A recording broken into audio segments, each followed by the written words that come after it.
Hey. Yeah. I want to see how I'm looking here. Hey. Hey. What is up? Hey, Yes. hold on, let me I'm see. glad you were able to get on without no problem. Oh, you look good. Thank you. I did my makeup in the car. You did a good job. Thank you. And you know what? You're my first guest on. Oh, wow. Okay. Okay. Yes. And so I know Tony is on Western Standard Time. Okay. And so we're on the where are you in this world? Oh, I'm in Philly. Oh, you're in Philly. Oh, he's from Mhm. Philly too. Oh, yeah. Okay. Yes, he is. And so I like the fact that you guys are both from Philly because I get a chance to kind of talk about I want you guys to kind of give advice to Philly youth. Okay. I'm a big being a mental health counselor. I'm also a clinical prevention counselor. I Mm. am all my population I usually serve is youth and families. And Okay. so I really cater mostly to the youth, but finding that I'm working with the youth, I Mm-hmm. have to cater to their parents Right. because they're the ones that are the foundation into what the children build on. And Mm-hmm. so I like the I can ask. Uh-huh. The I can ask. Can you tell me a little bit more about that? Because I'm interested because I'm excited to start Okay. and learn from you. Your resume is pretty extensive. Oh, thank you. And I really, really appreciate your time here. I can't say how humble and how humble you are Well, I with just appreciate you for working with having me. me and just being a diva. Oh, I'm here, I'm there, I'm here. I'm getting my hair done, I'm doing makeup, I'm here. And so I really appreciate your patience Oh, you're welcome. Yeah, with thanks. everything. But tell us a little bit about the I Can't Act. How'd you come up with the name? Well, I Can't Act. Hey, right, there you Pretty go. What self-explanatory. it's saying. So it's a positive play on words. Mm-hmm. I was saying I can act. And it's my name backwards, which is Nakia. Oh, So that's where that kind of came from. I was just playing around with my name and just trying to and think. that's so clever. Thank you, thank you. I did the Harpo thing. Oh. And that's a so good thing to do. Like, just switch it around. right, right. So I was like, Okay. what did it say? So within the company, I've been around since 2009, and I would say a lot of my students are have worked on something, worked on different projects, which has been a blessing. A lot of them are from Philly, which is great because see, Philly's not an industry town. So Mm-hmm. a lot of times when people think of acting here, they only look at it as a hobby. And so with me working, I kind of show them that it's possible, and it's been a blessing for me to work as much as I have, you know, and I've worked with so many different people and still working with people. But sometimes Right. if I do a film, if I'm doing an indie film, a lot of times um, they'll give me leeway to like kind of like bring in my students. So like it was a project that I did with Vivica Fox a couple years ago. A friend Okay. of What's mine. that called? It's called Jason's Letter. So with that, they needed a boy. So it's not a lot of acting schools in the city of Philly. So a lot of times people come to me. So I helped cast a project. So I got one of the kids in the class. He auditioned. He ended up booking it, and he was working right with Vivica Fox. That was awesome. Yeah, And yeah, and it sounds so familiar. yeah. It's on Stars. Okay, so I can go on Stars and watch it. Mm-hmm. Yeah. So That's it's a really, lot of really different cool. people. Was that the first job you ever got anybody through your company? Oh no, man, I got I got kids working on different commercials, different man, voiceover work. Yes. The Like this week, voiceover work is so big, like the cartoons. hmm like That's this really week, big. one of my students is doing a voiceover. and it's paying. And she's 10 years old. That's awesome. So they needed a little girl. So they just reached out to me, and I ended up getting her a job. That's really dope. And so I like the fact you like a play on Harpo and turn it around. That was really clever. Thank And you. also just being able to make opportunities for our people in general, especially the inner city youth, giving them something to do. I heard you say that it could be, it's seen as like a hobby, but it's something that could really, you can turn into something that can be lucrative. Right, and definitely. Something like you're doing, actually having a school. So you have a school and you book. Yeah. So it's like an agency / school. Yeah. So I have a team of teachers too that teach my students. So sometimes what they'll do is they'll tell me who's late, who's on time, who's at the line. Tell you about behavior, so you could probably let me I see you. I see you over there. Tell you about a little behavior. Let me come around so I won't be off camera while I'm getting mine. And this is a Black-owned business, actually. This is, if I don't know if let me bring it down a little bit. This is Giselle Wine. They're right out of Atlanta. And I actually, let me see if I can bring this over here.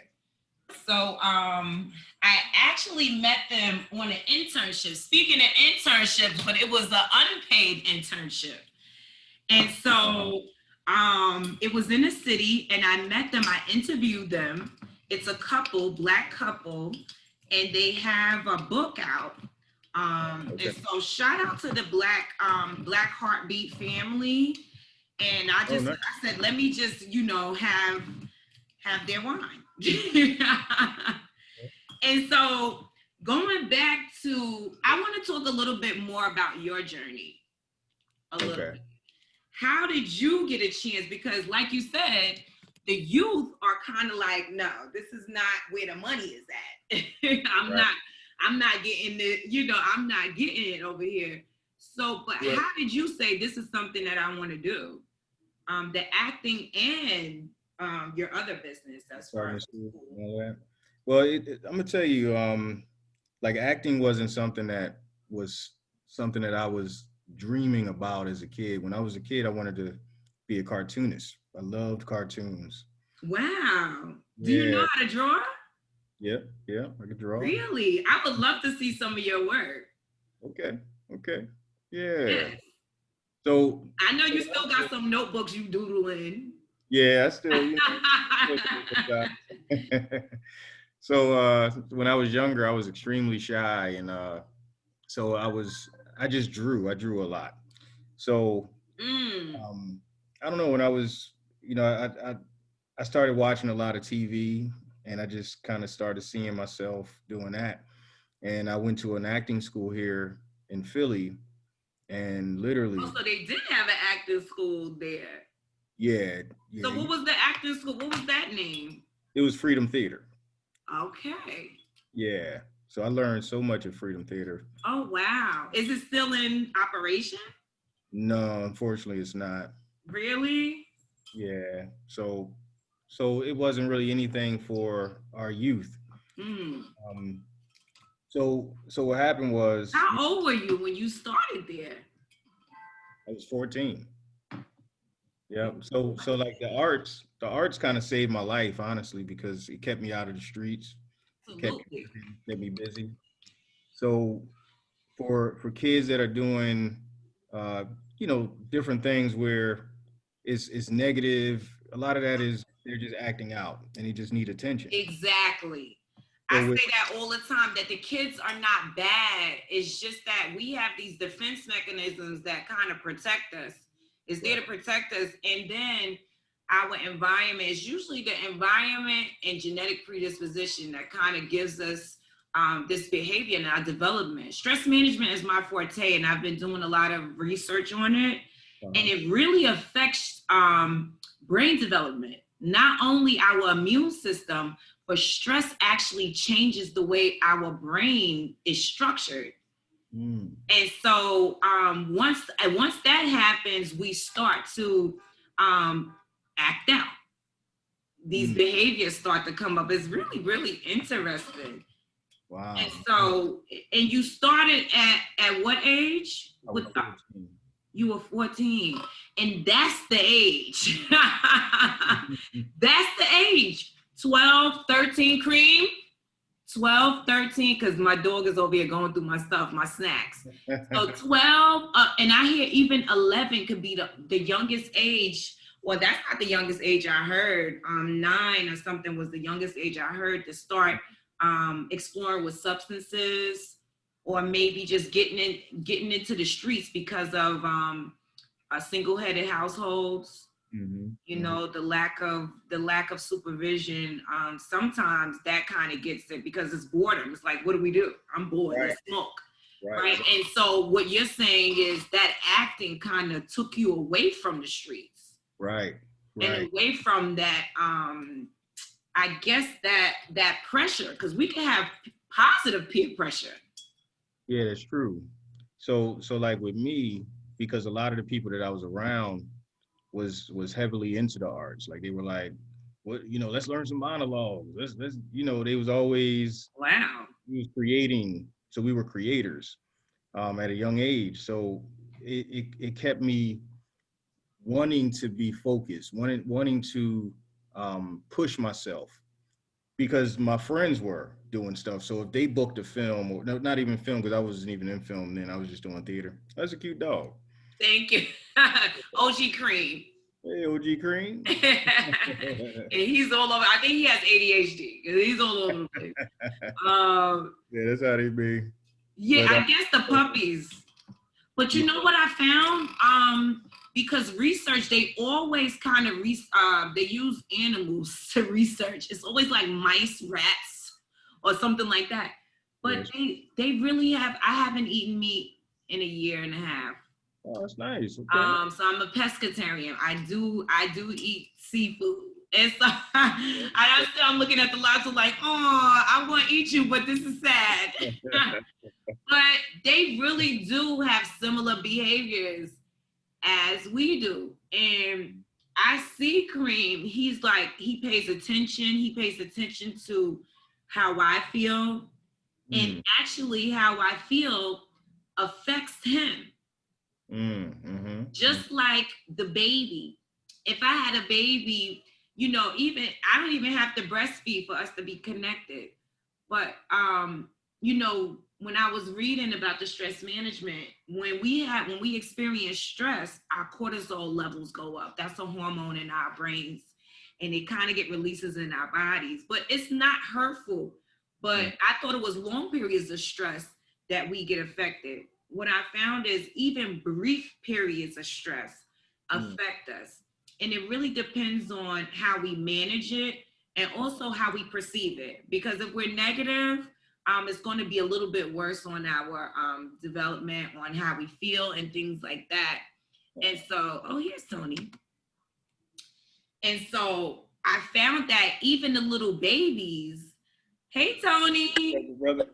Even when the baby, and I got my Philly guys in the building. Hey, right. Philly in the house. Yes, we were talking about, now, is it Nakia? Is that how you say it? Yes. Mm-hmm. Okay, because I love the name, but I never heard it be like a masculine name. Yeah. And so where'd you get the name from? I meant to ask you that. Well, my mother, she gave it to me. So it's nothing like, this was my grandmother's name or my aunt that. You don't have a fly story like that. But I can ask Tony is actually Nakia spelled backwards. Oh. He did a play on Harpo. Okay, nice. I'm learning something new. Look at that. Yes. And so I really appreciate both of you, because it's like, I have superstars on my line, so I really appreciate you guys. I really do. And your time, and Tony, you being all the way on the West Coast. Yeah, what is it, 6 o'clock over there? Yeah, it's still light outside. Yes. It's And so it's dark over here, as you can see. I'm trying to see like what what view is the best, but that view is not so good. So I'm gonna stay over here. All right. And so yeah, I got my little dress on. I got my little All wine. right. Looking fly. I was telling Nakia I was doing makeup in the car, and so thank you for being so patient. We were talking about Philly youth and it being a lack of acting schools and actually things to do for the inner city youth. And so Nakia, he started this I Can Arts in 2009, and he's been doing it, and he's been helping youth getting voiceovers. I'm going to be taking some acting lessons straight from him, so I'm excited about that. And we were also talking about, where did we leave off as far as the I Can? We were talking about, brain development. Of course, I get into that being a mental health counselor, and I am going in with this cork trying to get it out of here. Okay, because it's like one of the old school corks. Oh, wow, okay. I just made my little protein shake. Oh, you got a protein shake. What is it? Just vanilla protein. Oh. Is that soy or what is that? I think whey is a byproduct of like cheese. So is dairy. I never knew that. That's not good for me to eat that. Situation. Probably not. I don't eat much dairy though. I just drank this, so I figure a little bit won't kill me. Right, you're right. And so I want to get back into that because we were talking about the dog. Because Cream came over. Cream. Oh, right. So Cream came over and he's like, oh, cute dog. And so we were talking about how animals are similar to humans. And even when, however I'm feeling, Cream will start feeling. Like in the beginning of the pandemic, guys, I don't know about you, but I was anxious as hell. Okay, my anxiety was through the roof because it was a lot going on. I didn't know what was going on. I was listening to the news a lot, and actually, I was listening to the presidential guidelines, and anytime he had, a press conference, I would listen to, and I was just hella anxious. It started in March. My birthday was March 31st. Me and my sister, we share the same birthday, 13 years apart. And oh, that's dope. It's dope, but I didn't get a chance to spend it with her, and I was hella anxious because of it. I'm with her and her family, and so I was just like, what? We were supposed to go to Atlanta. We had plans with the family. I was hella anxious. Anyway, Cream was pissing on my kitchen mat. It's like a red leather mat, and he was like pissing all over it. I'm like, what the hell? I think he felt my anxiety. And so with that being said, research and stress management is my forte. Research and stress management, I understand that even with babies, if mom is depressed, if mom is anxious, if mom is going through whatever mom is going through, the baby actually picks up on it, and they see the same hormones that are in mom and the baby. It's really interesting. Without it being attached, it doesn't have to be in the womb, but feeling the energy, it's really crazy. Yeah. So imagine Philly youth, inner city Philly youth. And I was just speaking to a parent about this earlier, how, the school districts and how sometimes if I feel like you don't care about me, I'm not going to be at my best level, my optimal level. I'm not going to even care about education. If I feel like you have the same furniture from when it was like 1978, and it's like the curriculum is off. It's so bad. So I really. What part of Philly is he from? Yes, Nikki, let us know. Logan. Oh, you're from Logan. Okay. So I lived in Germantown and Mount Airy growing up. Oh, okay. And so I went to one of the top schools in Philly. It was actually right outside of Philly. It's called Church Farm, but also went to Roxborough, and I went to Parkway. Now South 12th Street, right across from the gallery. So is that the hood school? Yeah, hood. The Roxborough was probably the hoodest school that I went to. It was right up the street from Esau's projects. Oh, tell me the differences. It was night and day. You know, at Church Farm, I lived on campus, and we had house parents who were Harvard educated, and you know, everybody got a laptop. Mind you, I'm in my 30s, so think about it. It's not like now where laptops was $1,000 and anybody could get them. Laptops were a lot more. We all had laptops. The jerseys, all of the stuff that we had for sports was much different. Like, we had to raise money when I, you know, went to public school. We didn't have to raise anything when I went to the private school. So you just see the difference. The class sizes, my class size in public school was like 15 people. When I was in Roxbury, it was like 30, 32 people. A lot of girls were pregnant. It was women who had kids when I was in the 10th grade, like a bunch of them. They just had kids. We in 10th grades and they whole moms. And so you just sort of see that, and you know, I mean, I'm sure it happened in private school too, but it was just totally different. So right, you just see the difference. They probably had different programs for the kids. Without a doubt. Yeah. So my sister's a teacher in Philly. She teaches in Nicetown.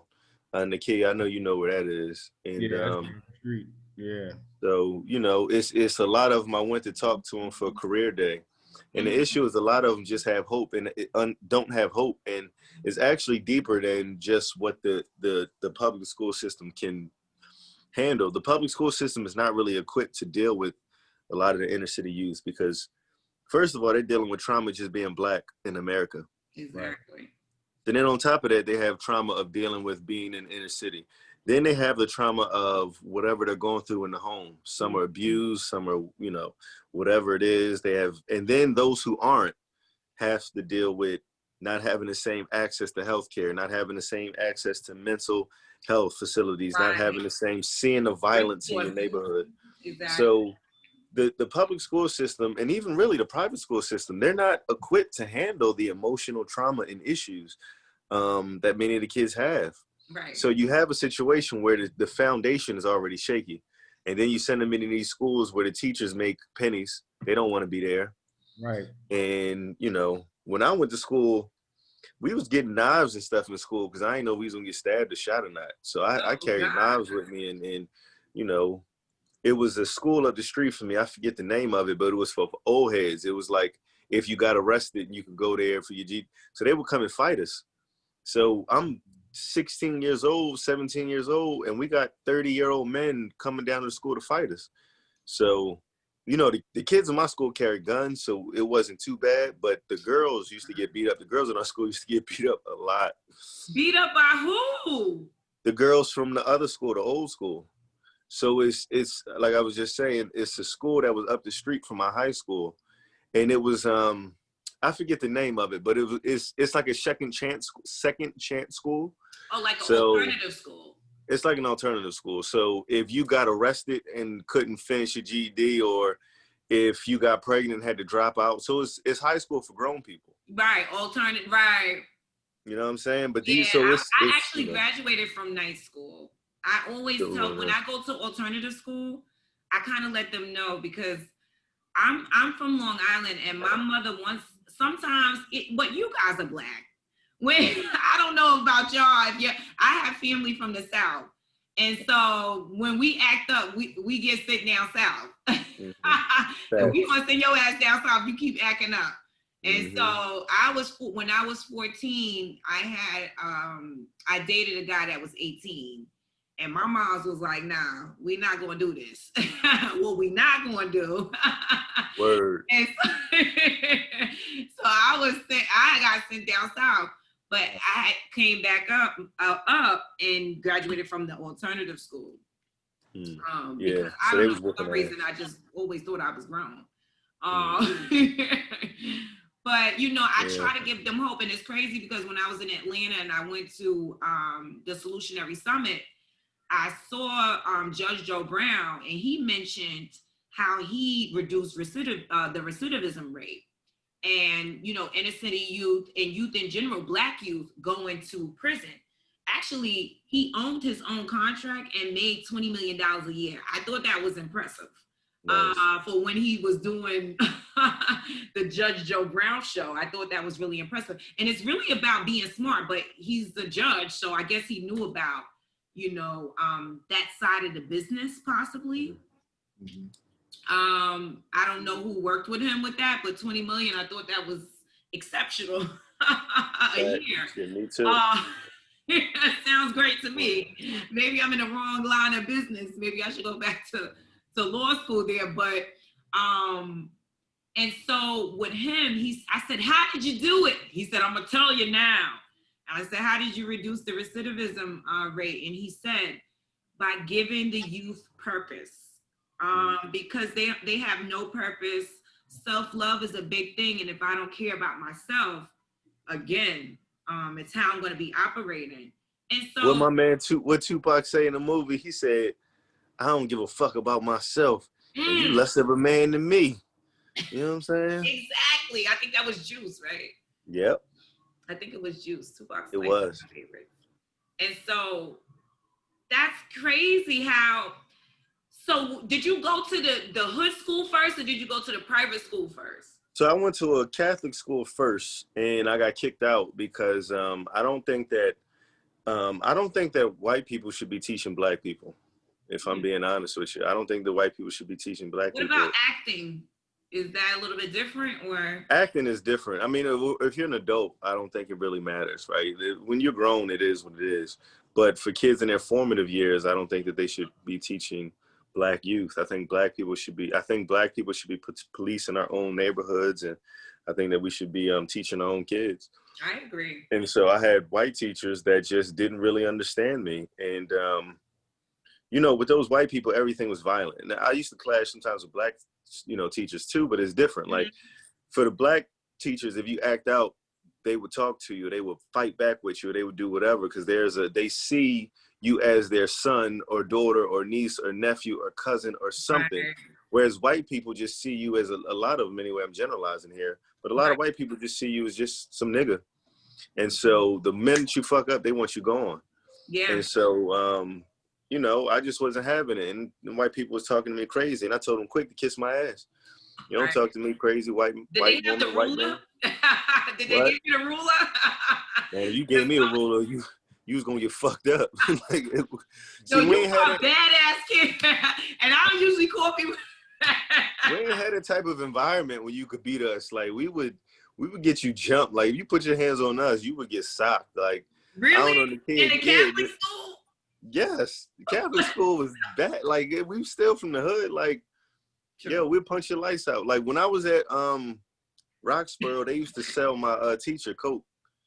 My English teacher, his name was Mr. Zimmerman. They used to serve Zimmerman. Of course, Zimmerman. Kids in my school used to serve the teacher. So, wow. These are the type of kids we went to school with. You think what you gonna tell them? Like they'll shoot you, yo. Hempstead, actually, because I'm from the hood in Long Island, and I'm from Hempstead and Roosevelt. Professor Griff's and Public Enemy is from Roosevelt. Nice. Okay. And so, yeah, I saw Professor Griff actually in Atlanta. Him and Soleil, they live out there now. And his wife Soleil, that old rapper. Isn't that Genuine's ex-wife? Genuine's baby mother. So they're married. They've actually been dating for years. And so that was really cool to kind of see him. But, being from Hempstead, because I have this meme on the Instagram. And it's like people think when you say Long Island, people think it's like mansions and shit. They think it's all good, glitter and gold. No, I'm from the hood, boo. Yeah. From the hood, where they used to do the Greek Fest. I don't know if you guys ever heard that. Yeah, they did it. Philly. We did it in Philly.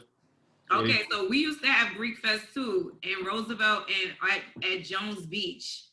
And Roosevelt is like the after party, Exit 21. But Exit 19, I'm trying to figure out who would y'all know that's from Hempstead. This song used to come on, All I See. His name was A+. So he was from Hempstead. Is the doorbell ringing? Okay, so other than that, just being from the hood, it's hard. But how did you start? How did you find your niche though, Tony? with the acting and modeling? Because being from the hood, it's not an easy thing to do, to find your niche. I think you have to, like you were saying before, we're all interconnected, right? So my cousin Nafisa went to Dell State. And it's crazy. My dad, so her dad, you know, he suffered whatever challenges he suffered. And so my dad used to pick her up from school. And when we used to go get my cousin, I used to look around and say, yo, this is the dopest. It's nothing but pretty women around here. It's music. It's like the energy at college for HBCU was just dope. So that was my dad didn't even know he was taking me on a college tour. You know what I mean? And you know, my cousin's older than I am, so I'm probably in middle school, but I'm seeing this and it's so dope to me. And so when I went to school, I ended up going to Dell State. And this dude named Omar came up to me and he was like, yo, man, you're a good looking dude. And I thought he was gay. I was like, yo, you gay? You know what I mean? Not that there's anything wrong with that. I was just kind of confused. Like, why are you just randomly telling me I'm good looking? You're a grown man. I was like, what is this? Exactly. And he was like, nah. You have He was to like, question. nah. Yeah, I was confused. He was like, nah, I want you to host my TV show. We're looking for good looking hosts.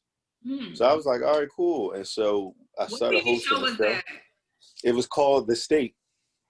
It was on campus. It was a local campus television show. And so this is before social media. And so now you can record whatever with your phone. But at the time, I think like when I was in college, I think MySpace was it. So we wasn't nobody creating content like that on MySpace. And so we would go to all of the fashion shows, the interview the artists, do whatever, like what we doing right here, we would do it. We would go to girls' dorms, interview them in the dorm.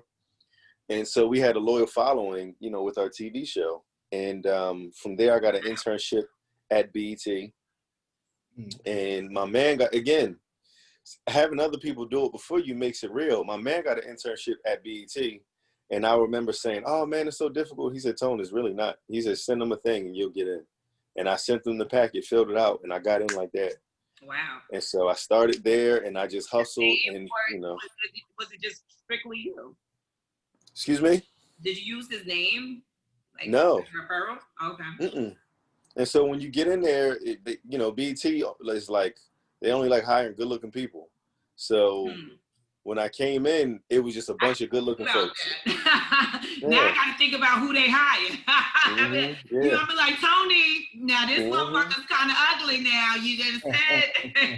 Well, it's always going to be people who are able to get in. I mean, I'm generalizing there, but like for the most part, when I was there, when I was at BET, it was like a modeling agency. You know what I mean? Like everybody, even behind the scenes, was just good looking. What year was that? Funny looking people. 2003. Okay. It was 2003. So all of the producers, like, I mean, if you talk to anybody who worked there during my era, they were all just like, the employees look better than the models on TV. Like the celebrities would come over. Cool. So like our office was 555, 50. So you know, from New York, so you know, we was at 555, 57th and 10th, right? Okay. Right in the CBS building. Right. Right across the street was the studio. Across the street was where we were, our office. The celebrities would go on 106 and Park and come across the street to our office. That's how popping it was. Like Usher and everybody. I just remember seeing Usher, 50 Cent. Cool. They would just be in the office, like trying to holler to girls there. So that's how bad they were. But that was nice. That was a nice little gig for you. Yeah, it was. It was a good situation, and it helped me. Right out of college. Well, I was in college. I was a sophomore in college. Right. And so I was able to take that and just hustle my way. And it was, you know, it was rough. It was a lot of, you know, Me Too situations that came at me, and a lot of people who were not good people. And so you have to navigate through that. You know what I mean? And like, excuse me, I'm 19, 20 years old trying to get my footing. And so, you know, but eventually I was able to get a job at NBC. My first job was at NBC as a news reporter. Okay. And that I got it from NABJ, a convention, the National Association of Black Journalists. And then from NBC, I went back to BET as a news reporter. And now I'm on 106 and Park. And then I did MTV, ABC, CBS, Sports Illustrated, Amazon, like you name it, I've done it. Right. And do you think it's because of just you putting in your resumes, or was it word of mouth, or was it like, I'm here, like how you did before, how your friend was there and then they kind of pulled you in, like, I'm here, you just applied? It's definitely word of mouth. Like applying is, 75% of jobs. Hold on real quick. Yeah, man. That's why I'm wondering if I can ask. and going back to your journey, and we were talking about, I wanted to kind of talk about what you're doing currently, Nakia. But for me, I know I want to talk about the Lola movie. Okay. My bad. Real quick, y'all. I didn't mean to interrupt, but I just dropped something off in my house, so I just wanted to make sure that was straight. But just the last thing, I just want to answer your question. Yes. I think this is important.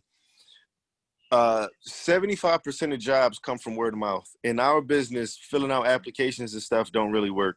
You have to know somebody. This is a very interconnected business. I just shot a show for ABC, and I met a young lady at a convention. The young lady knew a guy. The guy, his aunt is the casting director of the joint. And so that's how I got this casting. Oh, wow. About anything. So it was who you know. Who you know is business is everything. Exactly. Just like with you. In Like, entertainment, who you know. Like Shakes. Like if it wasn't for you meeting Shakes, right, you wouldn't be connected. You see what I'm saying? Exactly. So it's the same. Right. And it's actually, I wouldn't say it's the same. Well, I can say that. It really is who you know, that makes things a little bit easier for you getting in, the connections that you have. Because as a clinical prevention counselor, my connections politically in my community, with police officers, with the mayor, assemblywomen, district attorneys, it really does help when connecting the dots. Even, just talking about, credentials, sometimes that's okay. But when you talk about who you know, it's like, especially when, someone hears it's the same line of work. Like hearing from Aim for Change is a curriculum that teaches youth about, gun awareness and also other values like self-love and, things like that. And so I thought that was really awesome. It actually reduces gun violence. And I need that in the community that I'm from. We talk about the inner city youth. Being from Hempstead, a lot of my peers died from gun violence, unfortunately. And so I remember being in the 5th grade and one of my teachers, her name was Miss Monteverdi. Miss Monteverdi, she looked at us, and Miss Monteverdi was fly. I ain't gonna lie. She was a fly lady. But she looked at us and she said, "You kids are so bad." She said, "You can't even wipe your damn nose." She said, "Half of you and most of you are gonna be dead in jail or pregnant by the time you get 18. Dang. And it was so awful that, unfortunately, a lot of my peers, I feel like, internalized so much of that and actually was pregnant, dead, or in jail before we graduated high school. It was really, really sad and depressing. And a lot of us did get hopeless because of that. But, with me, I'm the youngest of 4. And my older brother, one of my brothers, he did 12 years in jail. Prison. And that, I remember riding home one day from upstate New York, because of course they get sent away. And I remember being like, what the hell can I do? And at 13, my passion came to my head. And I'm here to kind of help youth navigate through the things that they're going through, help them flourish. Help them, just guide them, and just provide a place where they can just be safe. And it allows them to, environment has a lot to do with it, other than the genetic predisposition. But going back, right, I was talking about current projects from Nakia. And Nakia, although you told me about the Lola movie, which I didn't look up because I'm gonna be honest why I didn't look it up. I know that we can see it now on Sundance. Well, it was only for that week. Oh, damn, and here I am, missed it. Why? Because I felt like it was depressing. Is it about like a rape? It has a little bit of that. It has different, it's an overcoming story, you know, like so she went through a lot. It was a real story. Well, no, it was made up. Okay. It's like the stuff that she went through to get to where she was. Okay. You know, like having just like we talked about, like having a bad home life. Right. And with that, you know, just the different elements of the friends she was around, just different people that was, you know, just putting her in different situations that made her who she was, but it wasn't until she realized when she put herself around other people, right, having mentors and different things, then she became who she was. The same thing. That's exactly what we're talking about tonight. Right. So with that film, you know, because it was even like I played her father, and I was really pig-headed in this film, you know. But then I had to even look at myself and see what I was doing, if I was the cause of all of this. And a lot of times, like when different people have, like a lot of these kids are in these houses with these parents, and the parents are doing all types of stuff. And they think that because they're doing it, they're grown, but the kids can't do it. But the kids are looking at everything. Right. And they're not understanding. That's the authoritarian parenting style, where it's do as I say, not as I do, because I motherfucking said so, and you better not. Right.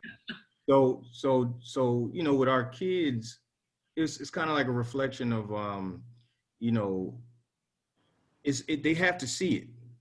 They got to see something, just like you said when you was in college and you saw those people.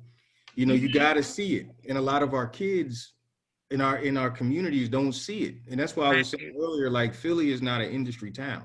So you won't walk around and see films being made and stuff like that. If you go to New York, you see films all day long. You see camera crews out there shooting Times Square. Yeah, Times Square. So, we're really in the hood. We don't see that.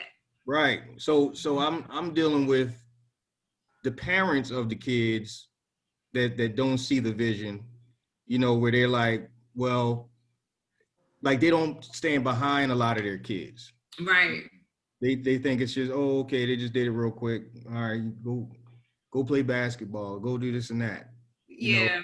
But the thing is, a lot of these kids are walking around with all this pent up emotion and don't have anywhere to let this stuff out. So all you have to do is redirect it. Right. So as an actor, sometimes, well, it actually teaches you empathy, because you get a chance to step in other people's shoes that you may never deal with their situation. Yeah. But as an actor, you can mentally get into that space and understand where these people are going and what they're thinking about. And that's one of the things that I like about acting, is because, you know, I get a chance to, I've played all types of characters. Wow. You know. And you said he was pig-headed. It's talking about characters. Motivational speaking has been one of my, I feel like it's one of my niches as well. And so I love motivation, science, positive psychology is like, I'm so into it. And so with that being said, so I'm looking at the meeting time.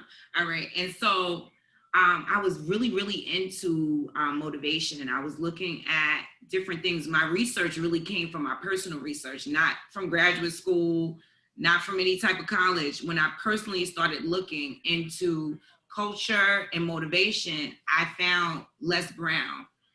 And it seemed like he was reintroduced to me, because I remember growing up hearing him from one of my mother's friends that pretty much raised me. And so hearing Les Brown and kind of getting things from him, he was diagnosed to be mentally retarded. He was adopted at a young age. He was the dumb twin. I know his whole story. His kids follow me. And so trying to follow you in your footsteps and learn from you, Nakia, and kind of looking at where you've been, I found that you played Les Brown. Yeah. So it was like I manifested you. I was like, what? Yeah. Boom. And so how did that come about? Because I'm interested in that Les Brown movie that you're working on. Yeah, I'm excited. I'm really excited about this. And I have the pleasure of talking to Les Brown. We talk all the time. And the fact that, you know, he's here, he's living, and he's still inspiring. And thriving. Every day he's online. He's like, what? I'm doing like something in Egypt today. It's like, but this is right from his house, yeah. This is what quarantine, you have to find the benefits and be optimistic about certain things. Exactly. Look at the cup half full. And so this is what the quarantine and working remotely has done for us. Being able to, I could work with you and you're in Egypt, you're in Africa, you're in Scotland, you know, and so from around the world. And so that was amazing with him saying that. I'm usually on some of his like webinars and things like that. Okay. And so, but how did this come about? Well, I was doing a film called Hands Up in Atlanta. And one of the extras, she inboxed me on Instagram, was like, hey, did you see this audition? And it was actually an extended audition. There you go, people, know. Yeah, so they were looking for a while and they just couldn't find anybody. And I sent it straight to my agent, like, look, I got to audition for this. And literally I auditioned on a Thursday. I got the job on a Monday. You sound like him. That's crazy. Yeah, so it's crazy because like when I reached out to his son like a few years ago, and I was like, if you guys are ever thinking about doing a film, I would love to play Les. And I just sent it to him on a whim, you know, and it was crazy because how this whole thing was like full circle. I took a picture in 2012, and I was talking to some kids, and I put like I'm getting my Les Brown on. Now this was 2012. Wow. Here it is, 2020. I'm playing them. Wow.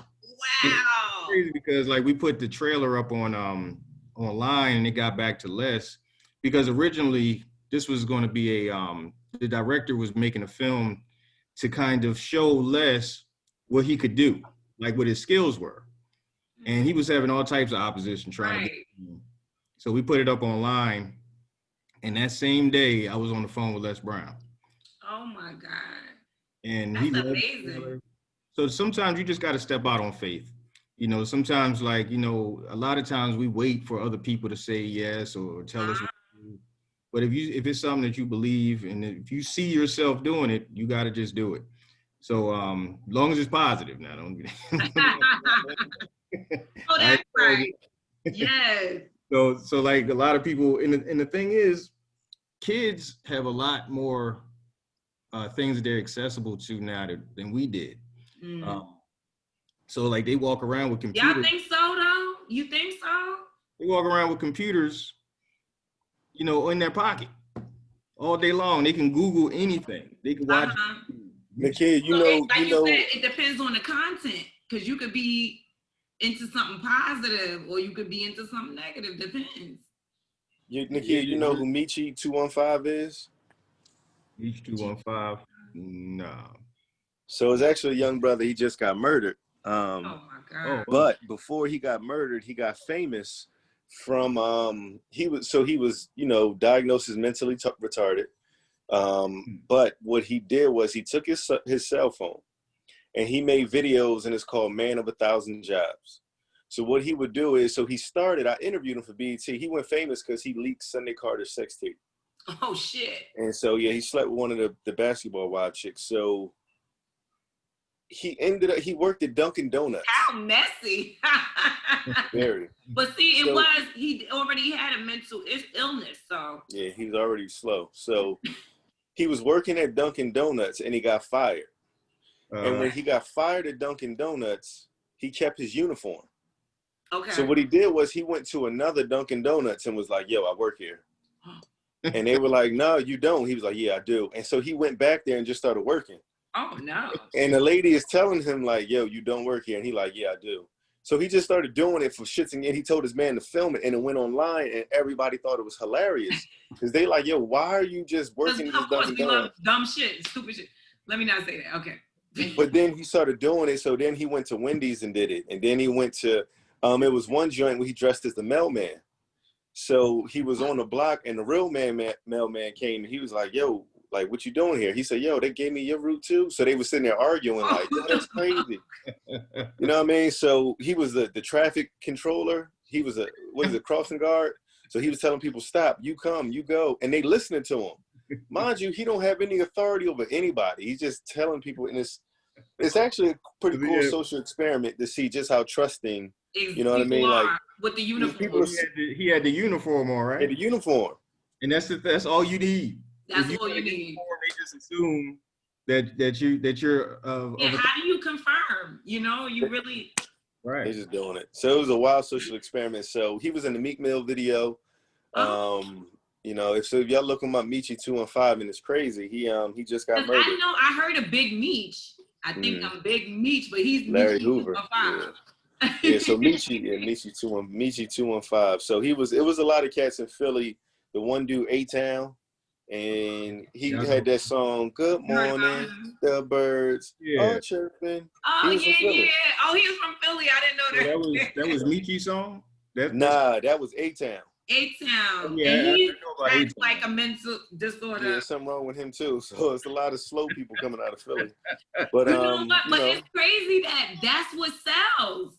Yeah, well, to a degree, because I mean, Kevin Hart came out of Philly too, and Kevin Hart make papers. So it's just like anything. You got your Kias, and you got your Bentleys. You know what I mean? Like everything, and you know, you got Louis Vuitton and you got H&M. Everything is for everybody. It's levels, exactly. Meek came out of Philly, so it's just different levels. You know what I'm saying? So they at the bottom level. Meek and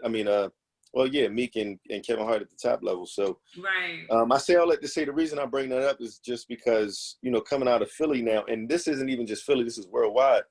They have access to so much. It's a young brother that I met in California, and he's from Kansas City. His name is Morgan Cooper.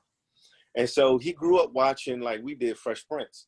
Right. And so he was like, Tone, I've been to Philly. Philly's a rough city. He was like, the Fresh Prince of Bel-Air is a very jokey, funny show. He was like, yo, but Philly's actually kind of a rough city.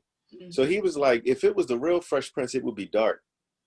So he was like, you know, what would happen if Will was selling drugs and had to leave because he got into a beef with a drug dealer, and then he went to LA and his gangs, and Uncle Phil was in charge of putting drug dealers and gang members away, and his Uncle Phil and their family don't fuck with Will because they're rich and privileged and Will's poor. So it was like, and it has a very dark, gritty. He shot the trailer, edited, casted, put unknown actors in it, everything on his own.